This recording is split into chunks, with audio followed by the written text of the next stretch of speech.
Please go ahead. Good evening. Thank you for giving me the last question.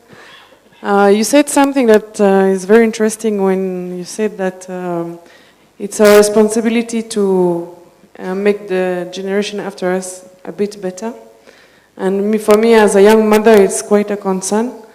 And I would like to ask you, Sadhguru, if you have 3 tips to give me as a mom on how to protect my children from disconnections of themselves while living in this society, what would it be? Would you give us your name, please? My name is Marie. Thank you. Thank you. Mary, the 3 tips are involvement and deeper involvement. Wow. Because… And it never stops. It never stops. Now, if they do well, it stops. Oh really? If really? they- We have to let go? Really? Whether you let go or if you let go, it'll happen in a beautiful way. If you don't let go, they will escape. Okay. That is, if you brought them up well. If you brought them up in a helpless manner, they will stay with you, wingless birds, all right? Wingless birds have happened in some very extreme climates. So if your birds at home are wingless, that means you have an extreme climate. That's what it means. Now, when I say involvement, you must understand this.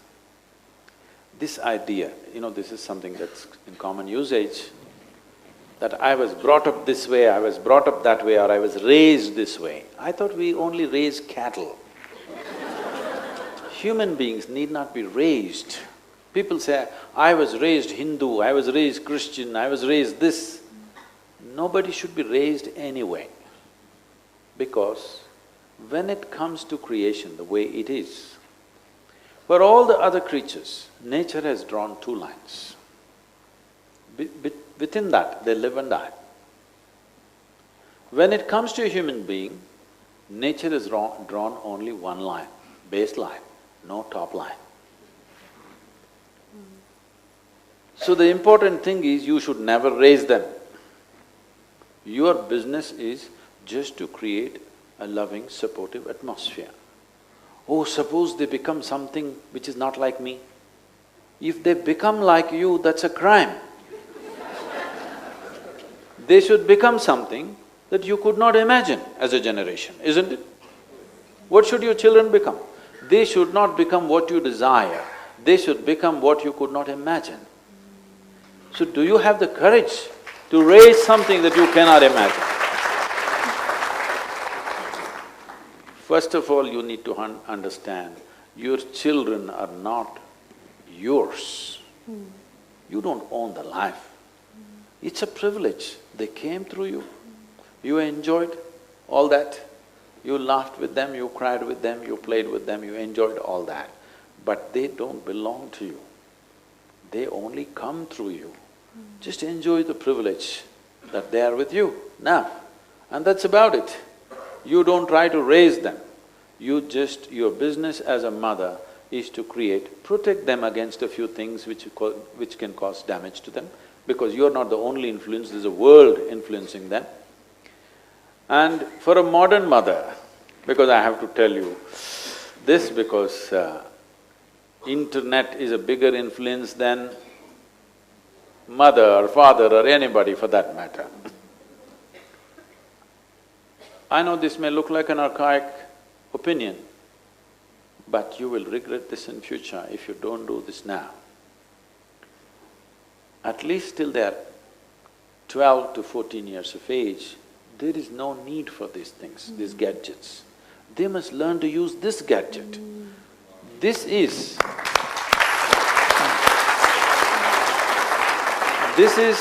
the most sophisticated technology on this planet. This human mechanism, isn't this the highest level of technology in the universe that we know? There may be some alien who's better than us, but we have not seen. But among what we have seen, this is the highest level of technology, isn't it?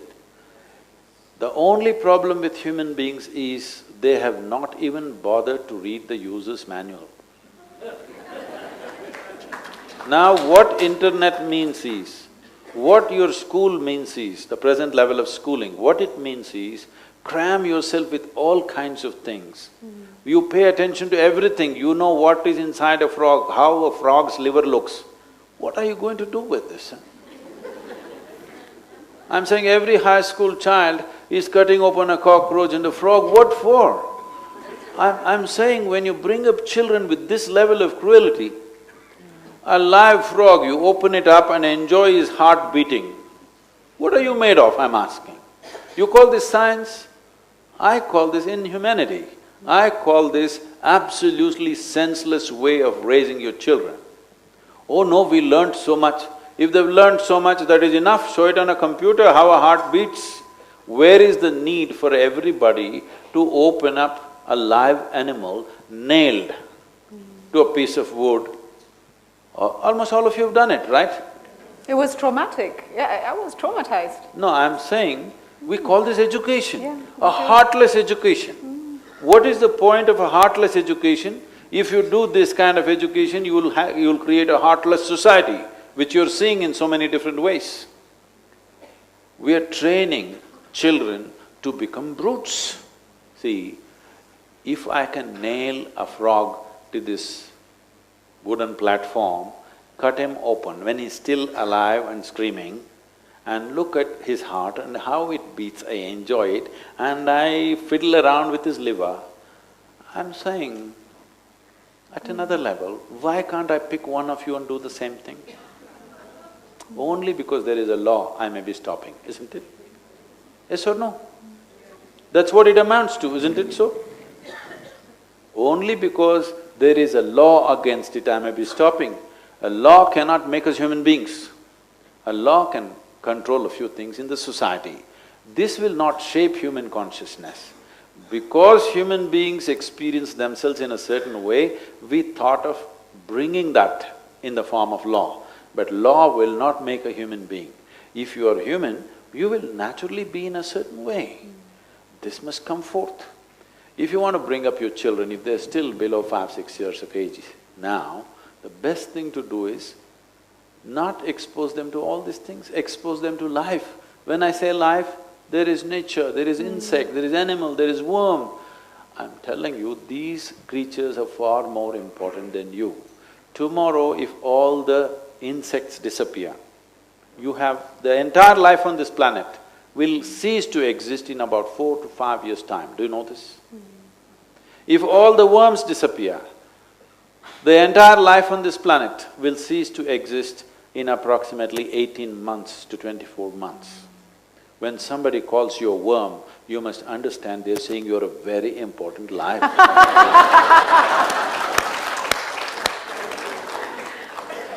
But if all the human beings disappear tomorrow morning, this world will flourish. So we must understand, we are not the only life. We are here as a product of all this life evolving to this place. We must at least show some sign of evolution, isn't it? We are supposed to be the peak of evolution on this planet. Should we not show that we are little better than them? Right. But we are not showing this simply because we are screwed up with our scriptures, our textbooks, our teachings. No, please expose them to life. Child will understand life perfectly well. They are better equipped to perceive life than you are because they are not structured in their head. They perceive life. Oh, what will happen to them? How will they earn a living? If you allow a child to develop his body and his brain to the fullest, there are ways to do it, I can't go elaborate on this now, but there are ways where we can ensure the human body and the human brain has grown to its full size in every way. If you have a full-grown body and full-grown brain, they will know how to deal with anything for that matter. Half-grown brain but you're highly educated, what is the point? You don't know how to live. You may know how to extract something from the world, but you don't know how to live. Isn't that the fate of humanity right now, unfortunately? They know how to extract something from everything. I want you to know, they're extracting protein from microscopic bacteria. But still human beings are not healthy. So we know how to extract, but we don't know how to live because we are paying attention to everything. We are not paying attention to this. This needs attention, not in the mirror, not through somebody else, but inwardly, beyond this body, beyond this mind, to know what is the nature of my existence. The more you know about this, the better you can handle it, yes or no? Yes. How far is it? What do I have to do for this? How far it is? Should I book a Himalayan cave for myself or my child? It's gone already. It's already gone, taken. Yes. It's taken, no accommodation. It's taken. It's like this. Someone came looking for Isha Yoga Center in southern India. They came to your local village and asked a boy who was sitting there, "How far is Isha Yoga Center?" The boy said, "It's 24,996 miles." I said, "What, that for?" He said, "Yeah, the way you're going, if you turn around, it's 4 miles." We have to turn around, in is the only way out. We've come to…